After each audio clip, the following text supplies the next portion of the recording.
All right, welcome to another edition of Stiff Shots, a special edition where you are the authority this week, as in you are asking us the questions and we are answering them poorly because it's an all questions total request live episode. I am Carson Daly, Ryan Rainbow, and with me as always is not Vanessa Hudgens, whoever that girl was that went on to date Nick Lachey and TRL, Rick Jimenez, and we're going to be answering your questions that you have sent in to us. Why are we doing that? Well, because even though right now it's July 5th, we're actually in the past, or you're in the future.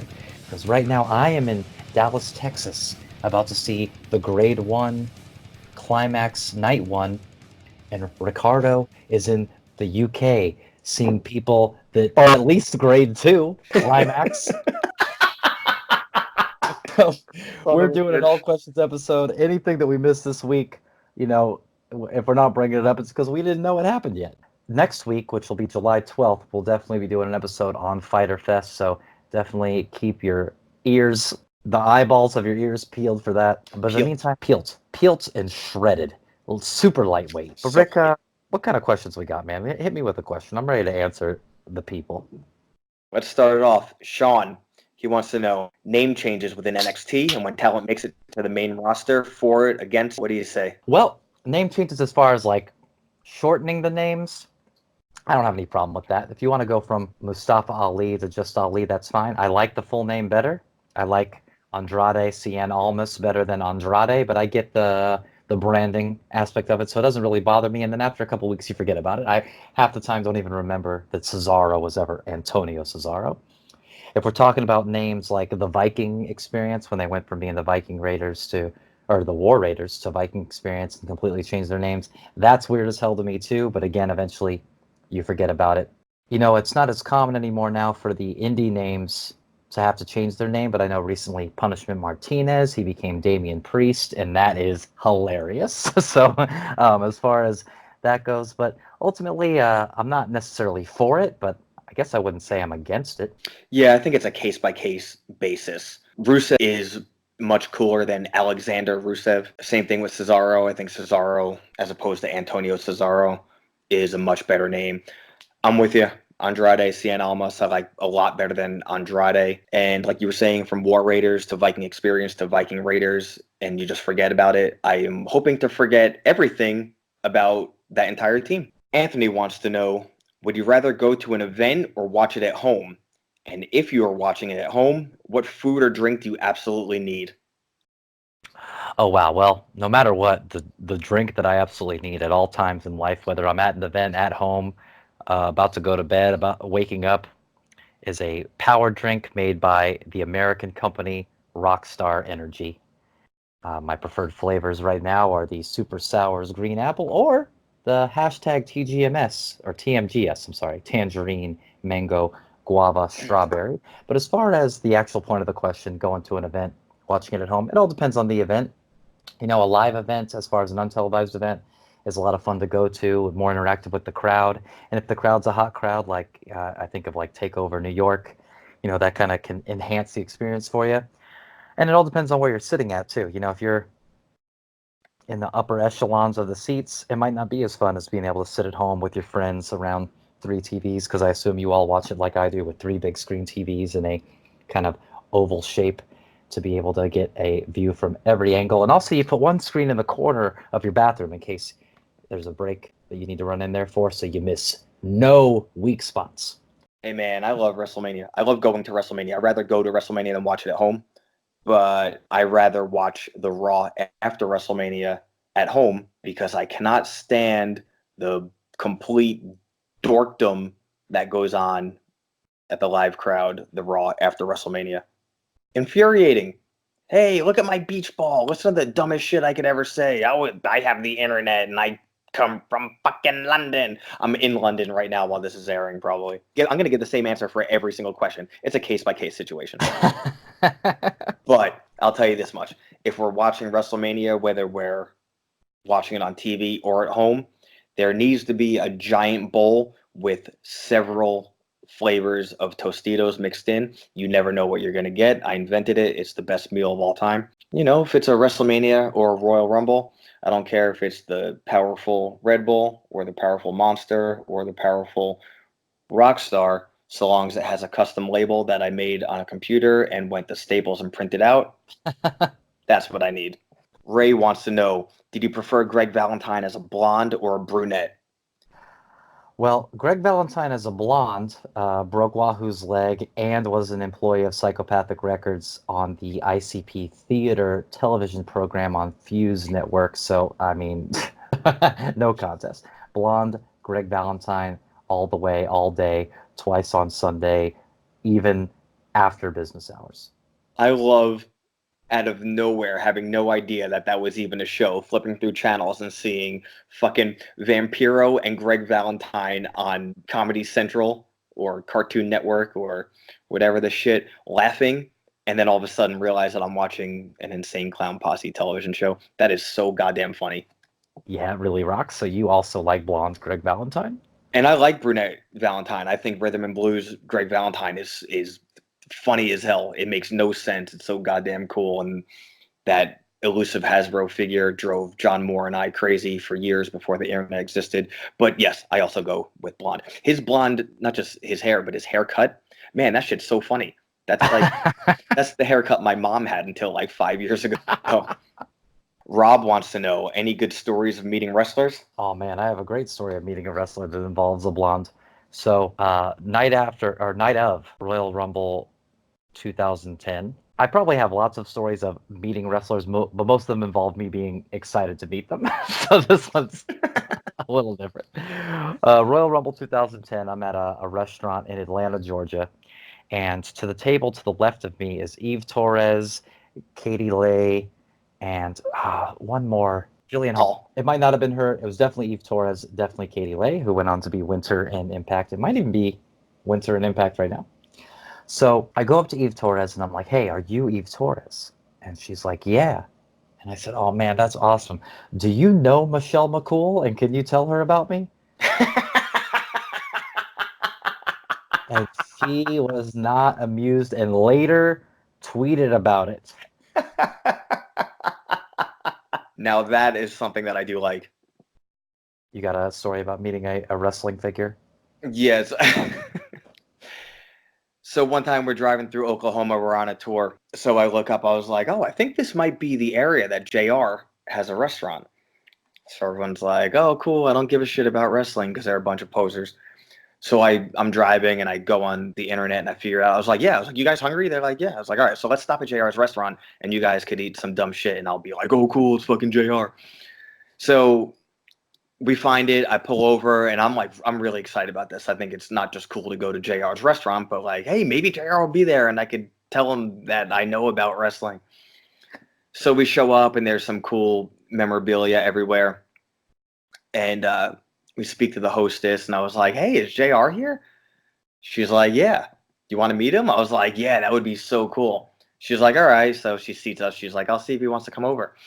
So I'm pretty psyched. I have no idea what I'm going to say because, not that I don't care about meeting people, but it's like, oh, that's really cool. And if anything, I want to be like, hey, I really appreciate the fact that you do wrestling and that's all I care about. So she brings JR over and he's super cordial, but so obviously just doesn't give a fuck, wants nothing to do with, four jerks that are like, hey, this one guy likes wrestling. So I'm like, hey man, it's great to meet you and coming here. Like, this is really cool. He's like, all right, well, hey, that's fine. Hope you guys have a good time. And he's like trying to get out of it. So I was like, hey, check this out. So after WrestleMania 24, Ric Flair retired. The next day, I went and I got a Ric Flair tattoo. So I have Ric Flair boots tattooed on my leg, and it's kind of the traditional tattoo style, as if it's two boxing gloves on a string hung up on the wall, but instead it's Ric Flair's boots. I show him the tattoo, thinking he's going to be like, oh man, that's cool, and maybe tell me some Ric Flair story. And he goes, huh, I guess that's really something. And then he walks away. I like that in both of our stories, the person was not excited to meet us. Yeah, I mean, that makes as much sense as everything else. I don't think anyone's been excited to meet us at any point. Sam says, I'm not much of a wrestling fan, but I do find the Viceland show that Damien from Fucked Up Canadian Hardcore Band does pretty interesting. I was wondering if you felt the same way. I think that's quite a stretch to call them a hardcore band. They're more like a folk band or something, but their guitar player was Ben Cook, who fronted at one time hardcore band turned new metal band No Warning. And so I saw them once in like a basement in Atlanta. So I love No Warning. I don't like Fucked Up. After seeing this show, I love this guy Damien. So this show took the time slot that Dark Side of the Ring had. So I apparently he's been working on this show for years. I think a lot of the footage was shot in 2016. Damien's traveling around and doing tons of interviews and spending time with a handful of wrestlers and getting their stories. And what he's doing is taking these, I don't want to say obscure sects of wrestling, but he's going outside of WWE and anything that's super mainstream. So he spent a lot of time in one episode is heavily focused on MVP, Montel Vontavious Porter, which seemed a little strange. Like, oh, all right, I guess some guy past his prime, but it wasn't that. It's really in depth and really interesting. He does one about the women's wrestling scene in Bolivia, which is just unbelievably interesting. It's so off the beaten path of what I guess what I could, think of when I think of wrestling. Not that I don't think of these things existing. Most of them, I had no idea about the Bolivia women's wrestling scene, but he's just going so deep and exposing people who think they know everything about wrestling, like me, to these new parts of wrestling that I had no idea about. It's just really interesting going into the wrestlers' personal lives and what motivates them to do what they do. And every episode is very different, but it's so interesting. It's such an amazing show. But dude, that Bolivian women's wrestling scene, that show was mind blowing. It was really amazing to see wrestling is affecting political and cultural change in South America. It was like kind of mind blowing. Really, really interesting. I think this series is just A plus. Okay, and this show is called The Wrestlers on Vice, Wednesdays at 10 p.m. if anyone's interested in checking it out. Jerry wants to know, do you guys think that Seth Rollins' comments towards Will Ospreay are his own feelings, or do you think it's part of the control that the other superstars have said that the WWE has over the wrestlers' social media? So I know this for a fact. I had a long conversation with Rollins, or maybe not long, maybe about 20 minutes. So essentially the day after he started these comments. For those who don't know, Rollins just stated that WWE, in his opinion, has the best wrestling, period, right now. And of course, the internet went crazy because everybody has to be a naysayer. And instead of just putting out one tweet and leaving it alone, he was defending his position. And Will Ospreay wrote, "Oh, what happened? Did someone write like someone specifically was the best wrestler?" Seth Rollins said that he doubled down and said he's the best wrestler in the world, that nobody can do what he does as consistently as he does. He's the best wrestler alive. And Will Ospreay said, "I'm alive." So then, Rollins stiffed him real hard back, call him little guy and say nice try, and saying that we already have Ricochet, which, like, if you've listened to the show, I had no idea about. Well, I knew Will Ospreay's name, but I'd never watched him till recently, and I was so impressed and blown away by him. And Ricochet, who I really was just hating and hating and hating over the past couple of weeks, is starting to really win me over. So, I don't even know if I even have an opinion about that. But to get back to the question, whether this is weird or not to say this on the internet, I know for a fact those are Rollins' true feelings. And even when I asked him, I actually texted him. I was like, dude, I love that you're passionate and you're going against what people think someone in your position is going to do, and say that type of stuff on Twitter. And I love that he's on top right now and he is so happy in his position. Like, who else in the world can say that? Say like, hey, I had one dream and I went for it. Now I'm at the top of my game. I'm at the top of the games industry and I am loving it. He's not sacrificing any of his personal happiness to be at the top of his game. It's just, that's like, to me, that's like the human dream, to be living your dream and enjoying it. But anyway, no, that's 100% his words. And he fully is really, really excited, not just for himself, but for the company that he works for. And that's great to have pride in what you're doing day in, day out. It's amazing. Yeah, that's sick. I mean, he's the number one guy in the number one promotion, and why wouldn't he have pride in what he and his company are doing? Why wouldn't anybody, just like Will Ospreay should have pride and does in what he's doing, although Will Ospreay would probably go anywhere and does go anywhere. It's not like he's exclusive to New Japan. I know that he just recently decided he's going to move to Japan, but that's after wrestling in their junior heavyweight division for years. So I don't think there's anything wrong with saying that. Whether I agree with Rollins or not, the fact that he says it is so sick to me. The fact that he's like, this is the best wrestling in the world. The company I work for is the best. I'm the best. Like, why wouldn't he want to say those things? Why would you think anything else of yourself than where you're at? I think that's way sicker and makes more sense than somebody Moxley Ambrose going on and just being like, oh, the place I worked at that pushed me to the moon for years, sucks, and here's all the things that suck about it, which is a thing that, we haven't really brought up again since, but, it's all kind of connected to this. But have you seen these recent interviews with Drew McIntyre and with Road Dogg Jesse James about how the way that Dean has described it is not how it really is? Oh, no, I have not. So basically, Drew McIntyre's like, you are not expected to go out there and say word for word these scripts that you're given. And if somebody does tell you that you're supposed to go out and say things word for word, and this is basically summarizing what both Road Dogg and McIntyre said, it's because you've proven that you can't be trusted to be able to come up with your own stuff or to deliver it in a way that isn't word for word spelled out for you. So that tells me that Johnny Deanie either just was being a little pissant about it and being like, oh, they gave me a script, so now I got to stick to the script. Or, maybe the stuff he came up. It's not like I've seen promos of his that have blown me away. I'm not saying they suck, so I'm not trying to put him in that box. But it sounds like maybe he was making it harder on himself than it had to be.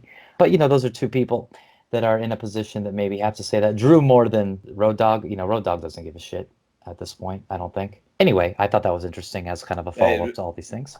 Very, very interesting. All right, what's the next question? Ray wants to know our opinions on this. Kevin Thorne versus Mordecai. Who wins? Oh, Gangrel. Speaking of that, Scott says, fuck, marry, kill. The Brood. Now, do we get to pick anybody from the Brood? Like, does this include the new Brood of the Hardys?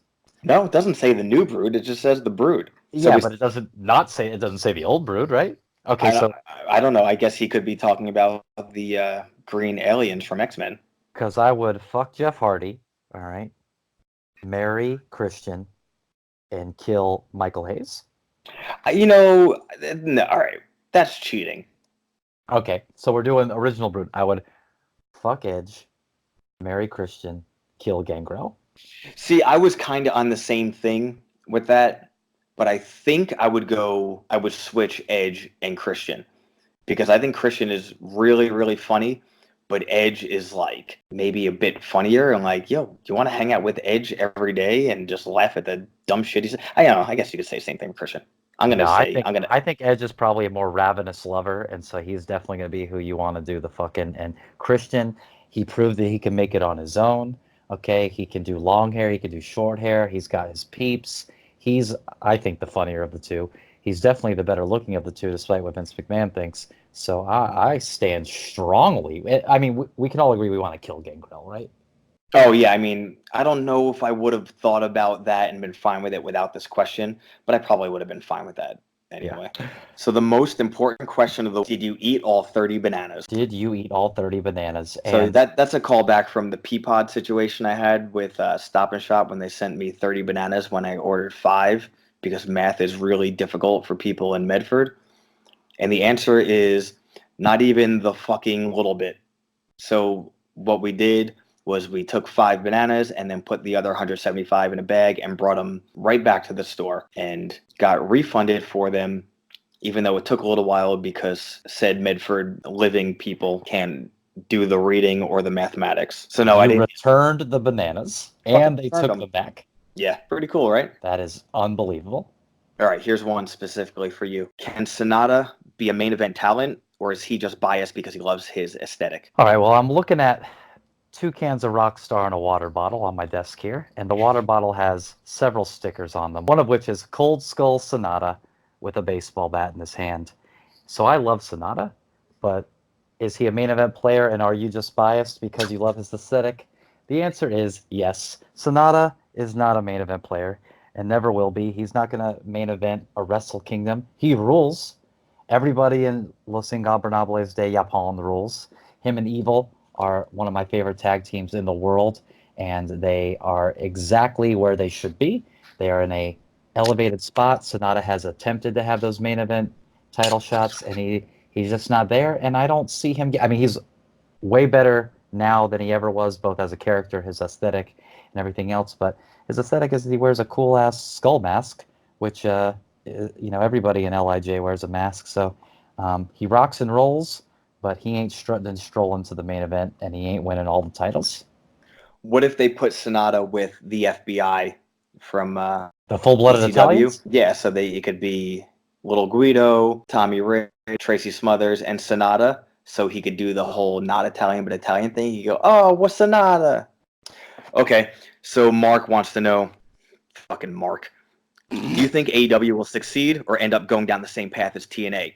If AEW is successful, do you think WWE may end up like the late days of WCW? All right, so are we implying that TNA did not succeed, as it is now like a 15-plus year running company? I don't think he's saying that they didn't succeed, but will they go down the same path? I guess when TNA first started, it was kind of like, oh, they're going to take WCW's place as number 2. And I guess in a way at that time they did. And they had a little bit of an incline and then kind of plateaued. And then they've been on a low plateau for now, but they still exist. So like you said, I wouldn't say that they're unsuccessful. They're just not a huge player. Well, to go back to everything that we've said probably on every episode of this show is first 2 things. One, we won't know what AEW is going to do until they actually start this weekly television program, because doing spot shows and doing weekly television are 2 completely different things. And that's not to say they can't do it. We just don't have proof that they have done it yet. And 2, they're not going to succeed on the level that this person asking this question or they want them to, unless they can grow their audience beyond the people that already like their elite member cast. They can't just coast off of people that have Young Bucks t-shirts from Hot Topic. They actually have to expand it further than that, because WWE has everybody. The guy at the gas station down the street knows who John Cena is, whether John Cena's on TV every week or not. He doesn't know who Cody Rhodes is. All right. And I know because I asked him. He said, hey, who's that on your t-shirt? And I said, it's a wrestler. And he said, oh, like John Cena? And I said, yeah. And he said, oh, I don't know who Cody Rhodes is. So to be able to do that, they have to do those 2 things. They have to prove their product, which they very well could do, and I hope they do. I'm excited to see a weekly television show, but they gotta, whether the show is good or not, they gotta figure out a way to get new people to watch wrestling, because if they don't, then the answer is no. So there was this gas station attendant that Pete used to always get a buttered roll and a Monster, a green Monster, Monster Heavy, before band practice, no matter what time at night, and that the gas station attendant that he bought it from, his name was Mold. So that's sick. So yeah, if AEW wants to be successful, they have to get Mold on board. So Dan wants to know our thoughts on WWE merch designs from the last 5 to 10 years. Well, obviously they're terrible, aside from there's been one good shirt from the WWE in the last 10 years, and it's the Asuka shirt with her photo on it.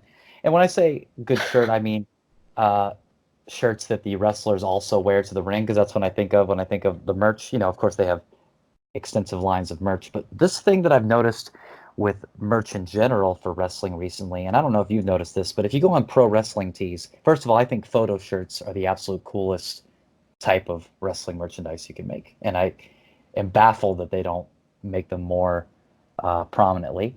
But every shirt, especially every AEW or indie guy shirt, and a lot of WWE shirts, are cartoonish drawings of photos. And I don't get that. That's not cool to me, and it doesn't even make sense. And it's so like widespread. It's a universal thing, as if like it's a template that you have to have. They're either that, or a big thing for the past couple of years was copying that whole Roots of Fight type of aesthetic. You know what I'm talking about? I do. I have about 5,000 of those. Yeah, so there's been one good shirt made, and it's an Asuka shirt, and on the back of it, it says "Nobody is ready," and the front of it has a picture of Asuka. Every other shirt sucks. I bought the Harlem Heat Hall of Fame shirt at the WWE Hall of Fame. What does the front of that look like?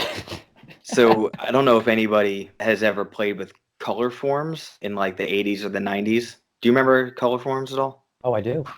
Okay, so this shirt looks like Color Forms.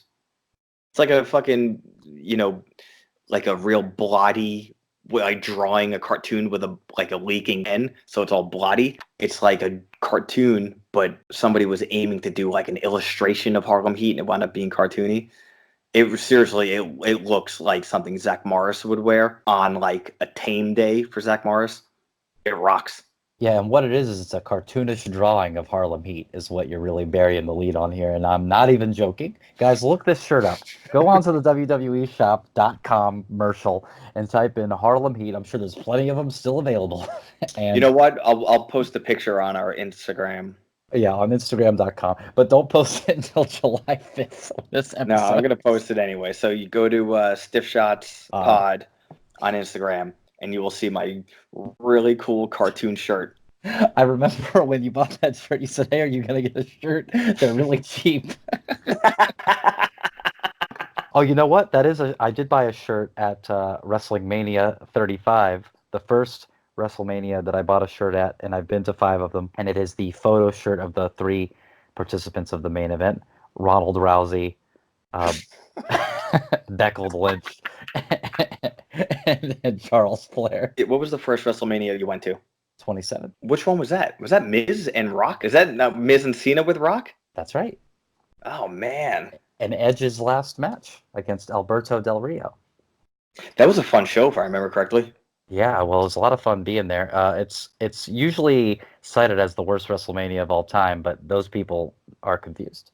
Dude, I hate when people say that WrestleMania 9 was the worst one because that one is Rock's Yeah, well, it's because Bobby Heenan is wearing a toga. dress. So the first WrestleMania I went to was WrestleMania 10, and it was so like I couldn't believe I was going to a WrestleMania. So that was the first show that they ever did the whole commemorative chair ringside, take the chair home thing. Oh wow. So of course I wasn't ringside at all, But I had decent seats, and that card is like fucking legendary. Arguably 2 of the best WrestleMania matches of all time are at that show. So I'm having an amazing time. The show is great. The seats are cool. Everything's going well. So people start filing out after the main event, and my mom. I went with my mom, my mom's friend, and my mom's friend's little child. So they're like, oh, well, why don't we wait and see if people are not taking their chairs? I was like, hey, that's a great idea. So we wait, and a lot of the people in the front aren't taking their chairs. So my mom and my mom's friend go all the way down, and they just yank 2 chairs. And then they bring them all the way back up to our section in 200 or whatever. I'm like, this is fucking crazy that we're going to wind up with one of these chairs. I'm 13 years old, and I'm, have a white folding chair that says WrestleMania 10 on it. So it's like the sickest thing in the world. So we're on our way out, and the security guard is like, hey, do you have your voucher? I'm like, oh, for what? They're like, for the chair. And instead of being like, oh, no, I didn't know I needed one, and they could have been like, well, hey, you need one, and be like, oh, well, the guy who was sitting there said he didn't want the chair, so we took it. That would have been the right thing to do. And if the security guard was really going crazy, then you just give him the chair. But of course, my mom didn't do that. So he's like, where's the voucher? And we're like, oh, we didn't need a voucher. He's like, well, hey, you need a voucher. Ah, what the fuck are you doing? Don't tell me. And it turned to a big, huge ordeal and almost ruined the night. But did you get the chair? Oh, hell no. Oh. Now you do have a Survivor Series chair? I had a Survivor Series chair, and it was funny because I was going to say if I would have had that WrestleMania 10 chair, it would have went the same way my Survivor Series chair, and I think I had another chair also from something else went, and that is right to Electric Bay. I remember going to Wrestling Mania 33 and seeing people go to the post office with their chairs and mailing them back to themselves because they can't get on the plane with it, I guess. Oh, yeah. But I would have used that as a carry-on. The thing, I didn't want to sell any of the chairs, but if you know anything about me, I've never had $1 in my entire life. So whenever I have something cool, I have to eventually sell it so I could live somewhere because my fucking bands aren't paying any goddamn bills, and fuck Amazon. But I wonder if they still do the commemorative chairs because I actually have ringside seats for Clash of Champions coming up here in September. So, well, make sure that if you want to take your chair home, you have a voucher so you don't get yelled at. I wish they would ask me for a voucher. I'll let them know my best friend Charles Robinson told me that I didn't need one. John wants to know, who do you think would thrive getting moved from the main roster to NXT? So he's referencing how Breeze, we spoke about this a couple weeks ago, Breeze has been moved from the main roster to NXT and immediately has been making a splash, not just on the takeover against Velveteen Dream, but the following NXT show when he's part of the 6-man tag. He's really in the mix of things right now. So who do you think could also follow suit? Well, I mean, honestly, I think anybody who was NXT before would thrive going back just because they're even a bigger deal coming back. Almost like when you leave WWE in general and you make a bit, or we'll even take AJ Styles, leaves TNA, goes to New Japan, becomes the biggest thing in the world, gets $1 million from WWE even before he couldn't even get his foot in the door. So you're leaving NXT, you're going up to the main roster, which has prestige to it regardless of what you may think, and then you're coming back. Now, if we're talking about people outside of the already established NXT universe who that was always on the main roster, never NXT, coming down to NXT, who would benefit from that? That is a interesting question, and I would probably say somebody like, you know what, your favorite wrestler in the world, Dolph Ziggler. I don't know if anybody could benefit more from going down to NXT than Dolph Ziggler, NXT alumni or not, because that is somebody who really needs to get grounded in the base levels of how to do this all over again, who has the obvious technical skill and character development to be able to be one of the best in the world, and is just lost it. And I think that environment would really rejuvenate him in every way. I agree. I think if we're going people who've never been in NXT, that's got to be the answer. I think somebody who was in NXT went to the main roster and now really, really would thrive. I don't even think he would thrive. I think it's almost something that needs to happen so this guy doesn't flounder forever, is Nakamura. I think Nakamura needs something really, really anything, but specifically if he had to move to NXT, he could be the top guy there and then kind of get his bearing back because he's fucking floundering right now. If even that, I don't even know if he's floundering, if he's just fucking floating at the top of the tank. Yeah, Nakamura just is not being used, which is crazy because he couldn't have come cheap. So they're wasting their investment on that, and seems like somebody they would really want to lock down, especially for that international appeal that they're constantly trying to expand to. So very interesting that more is not being done with them, or that anything's not being done with them right now. It's real fucked up. All right, we'll do 2 more questions. Who would be the top tag team? And this could be any combination of singles wrestlers, any combination of current tag team wrestlers, or even a tag team if we want. But who would be the top tag team if the tag titles were the top titles as opposed to the WWE Championship or the Universal Championship? So what 2 people would be the tag team champions if the tag team championship was the top championship in the company? Essentially, if there was a top tag team as opposed to a top singles wrestler, who would those 2 people be? So I guess this essentially could be like some fantasy booking. So we're taking it as if tag team is the top of the card as opposed to singles. You know what? If I was to pick that and it was essentially like you wanted not just like a face for the company, so not a Hogan or an Austin or a Cena, you want a combination of 2 guys. There's some obvious things, but I'm going to stay away from that and go to what I think would be really cool and could actually work at some point. But I would pick something like Rollins and Styles. I think it would be absurd for them to be a real tag team as opposed to being single stars. But if we're living in alternate universe and tag team was really the way it goes, I think those guys could actually be a really cool and interesting and complementary kind of gimmick together tag team. I think it'd be really cool. Well, because I'm not sexist like you, and I'm living in 2019 in a progressive era where men and women are equal, I would pick Asuka and Kairi Sane. They would not be called the Kabuki Warriors. They would be called the Ronin Warriors. Man, what a good show. And they're already the top tag team and singles team of my heart, if we're not counting Io Shirai. So that would be who I would pick, and that's both funny and true. That I mean, Asuka to me should be the top person in the company, and she borderline was for a little while. And Kairi could use that boost if they really pushed her. Then she could be a merch mover also. I mean, I don't know how they miss these layups sometimes, but that's my pick. All right, last question. Woo! If WWE champions, or possibly the entire main event scene, were bands, who would they be and why? Oh, wow. I'm going to let you take that one first. Okay, so Gulak. What Okay. is Gulak as a band? Drew Gulak is a band. See, I see him as kind of a dork, but also skilled, so I'm thinking a band like Semisonic. You know, it's funny. I was kind of thinking some just like white 90s band, also, like maybe Everclear's later albums. Yeah, I feel like that's on par with Semisonic, though. The same concept, same sound. Revival are the Raw Tag Team Champions. What band would the Revival be? God, Florida Georgia Line. uh, Can't say they ain't country. you know,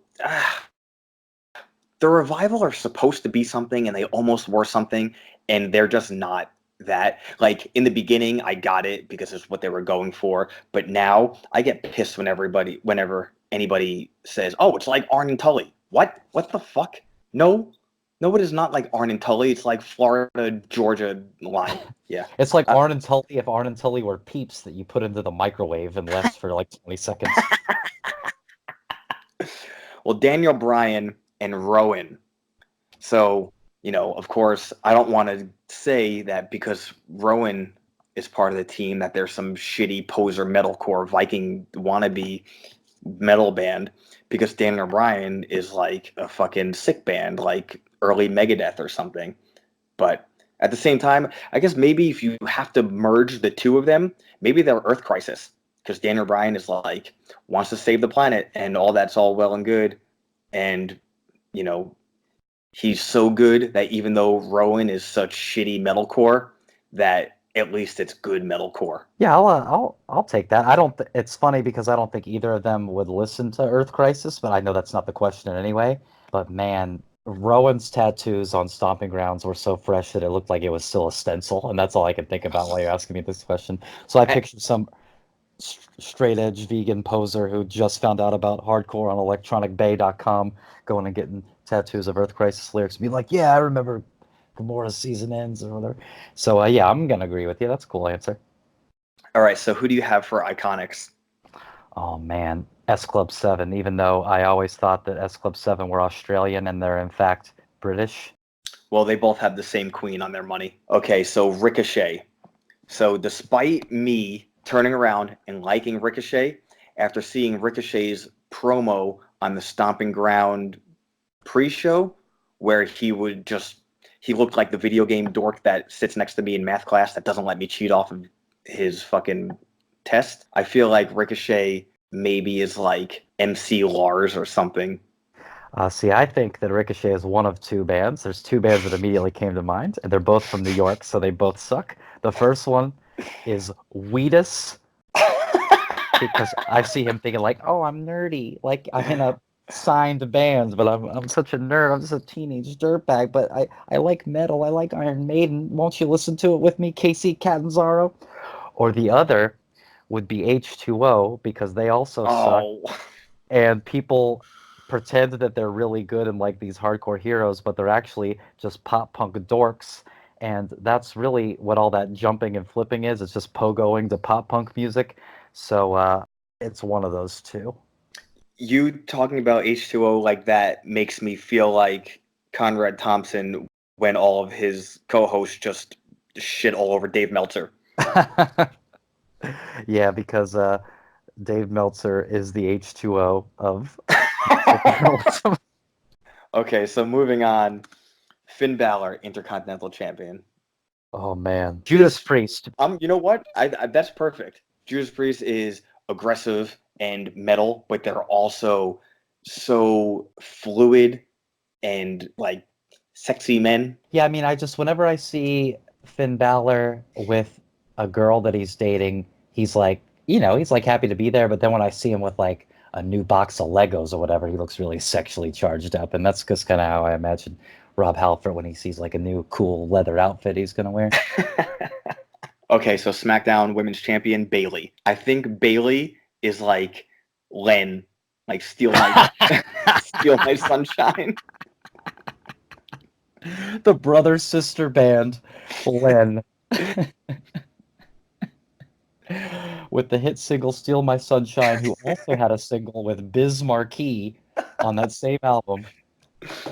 Um, yeah, I can see that. There, I want to say that, maybe she's like also like maybe like a Disney pop star, but all that I can think of went on to be like weirdly sexually explicit, like a Demi Lovato or a Miley Cyrus. So I think Len is right on target. One hit wonder. She's got one hit. It's that NXT match with Sasha Banks, and so I'm with that. It's really strange the way we're interpreting some of this because Yeah. like that's probably not what anyone was looking for, but that's fine. So Raw Women's Champion Becky Lynch. What band would Becky Lynch be? Oh man.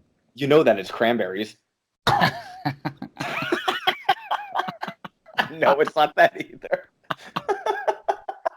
As soon as I think of Becky Lynch, even though it's years and years removed, I just like hear Riverdance in my head. Because she used to come out and do that, but also like throw up the metal horns or whatever. Yeah. But man, what a bummer that was. You ever see that cool metal band cover Becky's song on YouTube or Twitter.com? Yeah, I don't know if they're actually a band. I think they're just one of the, how some groups just like make YouTube videos and they don't actually like write original songs or tour or anything. Like 30-second songs or Howie's Funhouse? Yeah, yeah. Because if there's a torch, you Yeah. gotta light it. WWE World Champion Kofi Kingston. All right, so this actually, I don't know if this counts. This is so stupid, but this is actually what happened yesterday. So I was at the gym and I was done listening to the album I was listening to, and I only had about 10 more minutes. So instead of looking through what to listen to next, I just put on shuffle. So Kali Buds comes on, and Kali Buds did Kofi Kingston's first entrance song. Hmm. And in my mind, I said, I don't want to listen to Kofi Kingston at the gym. And it wasn't even that song. So in my mind, Kali Bud's name is Kofi Kingston. So I feel like how could I possibly answer that Kofi Kingston is anything aside from Kali Buds? The first song that comes to mind when I think of Kofi Kingston, and I don't know why this is at all, and I know that we weren't supposed to do songs, we were supposed to say bands, but Nappy Roots, "Oh No." I don't know if you remember that song. It's like, "Oh no, hell no, boy, y'all don't know up and done it." And that is the first thing that comes to mind because obviously, I mean, the first thing that really comes to mind is just some like Jamaican chanting in the background or whatever, some Bob Marley nonsense. But when I think of like New Day as an entity, I feel like they would get really hype to Nappy Roots, and so that is what I pick. Well, that's actually a better answer than mine. Okay, so last Universal Champion Seth Rollins. What band would he be? God,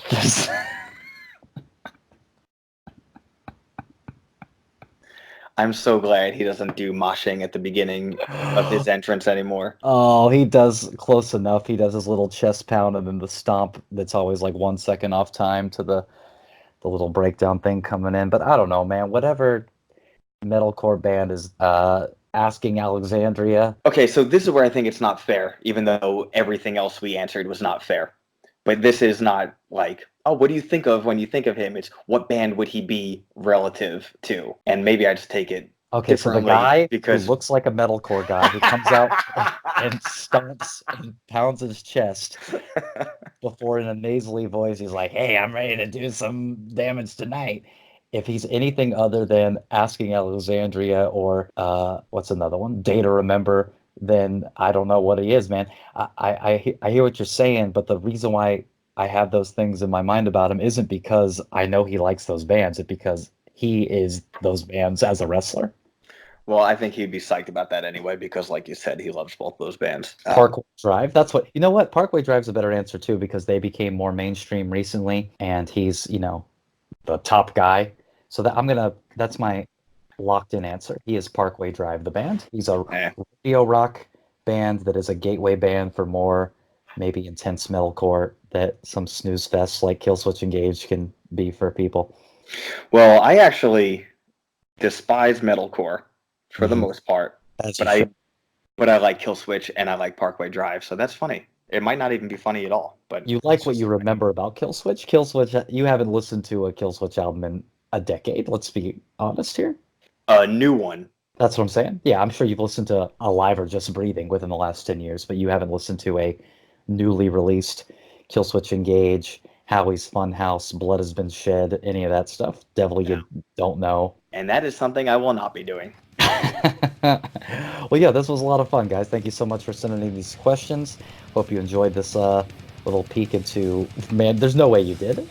So I apologize for the fact that we are Alive. differently abled, but and alive. I definitely apologize for that. But you know what? Who's to say we're still alive when this comes out? This could be our legacy and our eulogy recordings. That's going to do it for this special edition of Stiff Shots again next week. So that'll be July the 12th. We'll be reviewing Tiger Fest that by the time you hear this will have taken place.